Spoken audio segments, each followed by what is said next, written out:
Alright, so Strive's been out for a few days now, and if you haven't already picked it up, you're probably looking for a reason or looking for the money. That or you're just not interested in the game, which is fair enough. Today, let's talk a little bit about whether it's a good final product, whether it's worth your money and worth your time. The big question when this game came out is, you know, how fast is it going to die, right? It's always a race to the death with a lot of these anime games to some people. Strive's release, we saw something completely different. We saw a player peak of 31,000 players on the first day. That is more than the player peak of Street Fighter V, Tekken, and MK11. A game that's beat that number is DBFZ with like 44,000 players on Steam. If your concern was that you were going to pay $60 for another fighting game that was going to die in a couple weeks, I think that fear is alleviated at this point. I think you can safely make your purchase if that's your main draw factor. And then you're probably going to ask yourself, well, 30,000 players at the peak, right? That might be the most people that we'll see online for a very long time, and then it'll decline from there, which is fair enough. That's a fair assumption to make. If we broaden the scope a little bit and we think about it, if Arxis can retain at least a sixth of that 30,000, it will still make it the biggest fighting game on Steam. And if you come from a bigger game like League of Legends or Apex or something like that, or CSGO,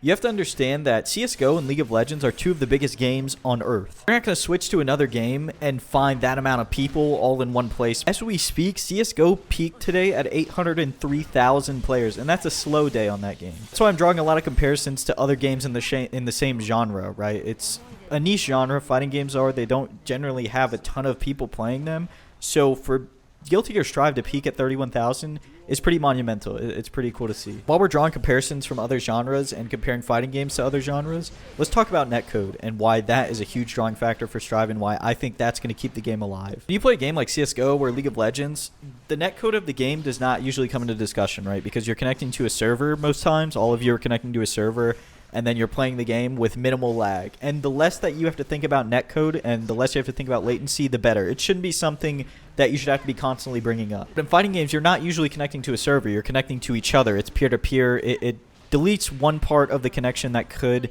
inhibit the game, right? It's less input lag. Ideally, that's how it should work. It should be peer-to-peer, and it should function the best that it can based on the latency between you and the other person. But there are things lately that have been inhibiting that, right? And I'm not going to get into rollback versus delay or whatever, but just know that Guilty Gear has the best netcode I have ever played. It's seamless. You don't feel any lag. It's to the point where I'm in Texas, I'm in West Texas, and I'm able to play a person in Europe with minimal lag, and that's thanks to the rollback netcode. If you want to learn more about rollback netcode, I don't think I can do it justice here, but I will leave a link down to Corey Gaming's video where he talks about it in great detail and makes it very entertaining to listen to. Presents it in a way that's very easy to digest and gives you a general idea of why you should like it and why it's making your gameplay experience better. But in a time of a lot of online play, whether it be COVID still or whether it be a lot of people being unable to travel out of their country, it makes things a lot easier, and it makes people stay connected, right? It lets people play others who they normally would not be able to play in other games like Street Fighter where the rollback is not implemented properly, or in Tekken where there still is delay-based netcode. Essentially, in my opinion, I think the fighting game community knows a lot more about netcode than they ever should have, right? And that's a bad thing, because I think if the publisher did things correctly, if things turned out right, the community wouldn't have so much knowledge about netcode and how it works, because people take things into their own hands a lot. And that's what I really like about the fighting game community, is if the developer doesn't give them what they want, I've noticed that they take it upon themselves to get what they want, or to give themselves what they want, or give back to the community in ways that the developer just can't. Anyways, that's enough about the netcode. Let's move on to some of the features that the game didn't have in the beta that are in the final product. So there is definitely the replay system, there's the R code, there's like the fishing mini game, there's a lot of weird stuff that you can do outside. But what is really cool is the mission mode. If you're new to fighting games and you're nervous about dropping $60 on a genre that you don't know and is notorious for being quote-unquote hard, don't worry about it too much. The game does give you a mission mode that teaches you a lot of very general but also very specific concepts and advanced stuff. In I think it's like 120 mission mode that obviously you don't feel like you have to do it all in one day. Don't learn it all in one day. Split it up into parts that you can consume.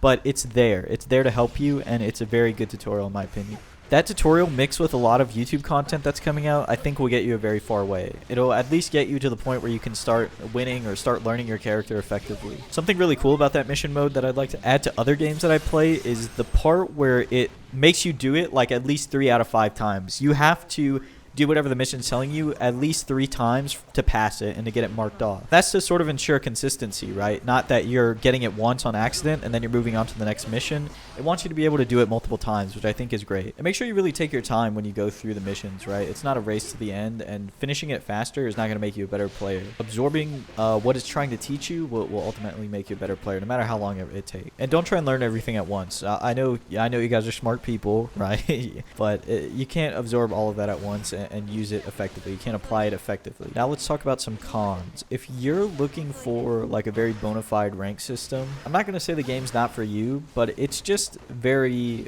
odd. The system is very odd, and it seems to weigh wins way more heavily than losses, meaning that you could climb through the ranks very fast and be done with the rank system within like a day or two. And that's mostly speaking to people who played other fighting games. If you have any semblance of fundamentals or anything like that, even knowing how to do combos, you can probably get to a very high rank very fast, because the game has a weird way of weighing your wins way more heavily than your losses, meaning that it feels like you could win 2 games and rank up and then lose 9 and not demote, and then win like 2 more games and then you'll rank up again. It doesn't make too much sense to me. I've heard of people winning like 5 games in a row on the 10th floor and just getting promoted to the heavenly floor within 5 games. It's not as big of a grind as some other games might be, which is all right, because you're not going to find the highest level of competition playing in ranked. You're going to find that playing in tournaments outside of the game. But if you're looking for a game where you just want to grind ranked all the time, it just might not be for you. And that sort of has been like a theme for me in most fighting games, is that rank doesn't really matter too much. It's just about improving, and then eventually you'll start playing in tournaments and realizing that's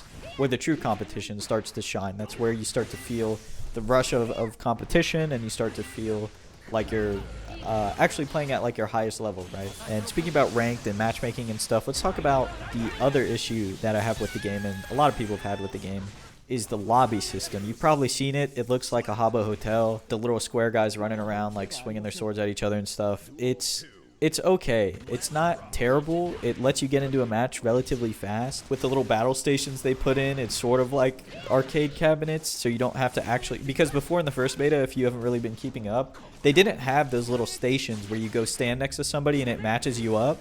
You just walked around with your sword out and then stood there, and then somebody had to run up and press square on you before somebody else did, or it aired out, and it was a mess. It's still a mess. It still does that sometimes. But I know that they did a maintenance last night, like very late last night or early morning, that is supposed to have fixed a lot of those network errors, like whenever you run up to the same station and you try to ready up and it can't initialize. So hopefully that's fixed. And the player matches too.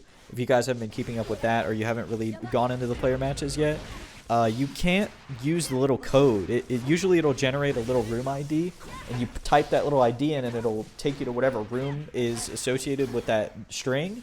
But it wasn't doing that. It was just pulling up random rooms, and you couldn't find your friends unless you went to the same park. You met each other in the park. You followed each other using the little R code system, and then you made the lobby and you could find each other. But hopefully they fixed that last night with the maintenance. I haven't really been able to check yet today. And a little bit about the gameplay. Obviously, we're going to have very different experiences because we're both starting at different places. But some general things are the damage is very high. I think they balance the simplicity to depth ratio pretty well. I think that the Roman cancel and the RC drifting stuff, where you can move around after you Roman cancel, does give it a little bit of depth, a little bit more than I had thought about in the beta. So I think they did a pretty good job there. It's not as simple as Grand Blue, but it's not as hard as Rev 2. But the damage is pretty insane at times. Like, I'm playing Giovanna right now, and if you get hit by, my far slash or heavy slash or close slash, you're taking like 35-40%. It's pretty ridiculous. And some characters benefit from this greatly. Like Giovanna gets a lot of damage for very minimal work, in my opinion. But characters like Milia, who I've played against a lot, and Chip, they're doing a lot of work for very minimal damage. But they do have other things in their kit that make them, I guess, mix-up heavy, and they have a lot more things than Giovanna has and some other characters. So I guess that's the balancing philosophy they're going for. 2 characters that I think are going to get touched first might be Soul, but I think they made him that strong on purpose. So I can't really say. Maybe they won't touch him, but he is definitely the best character in the game, hands down. He's got pretty much everything. He's got a lot of damage. He's got a command grab. He's got a bunch of different tools, and they all do a shit ton of damage if you get touched by them. Ramethal also does a shit ton of damage from across the screen, but that might just be personal bias because I cannot figure out that matchup for the life of me. But other than those two characters and like the huge damage that you can output, I'm still having a lot of fun. And like I said, if you're a beginner and you're just picking up fighting games, me and you are not going to have the same experience, right? I've been playing like a year and a half, so my experience is a little bit accelerated. There's some things that I knew I needed to know about my character instantly, and some game mechanics and things that I know that you're going to be figuring out, and that's okay. So that's why I didn't feel very comfortable, you know, bagging on the gameplay as much, because I'm going to see things differently than you are, and I think you just have to experience it for yourself. You're probably saying, well, this video is should I buy the game or not buy the game? But to be honest with you, you can buy the game on Steam and play it for like less than 2 hours. If you don't like it, you can refund it. If you like it, continue playing it, right? But from my opinion, as just a consumer, not a fighting game player, I'm happy with my purchase. The great netcode, the fun gameplay, the cool characters, the great visuals, everything just came together into a great product that I think is worth your time and worth your money, and I hope you enjoy the game as much as I am. That's going to be it from me today. I hope you enjoyed. If you did, consider subscribing, and thank you so much for watching.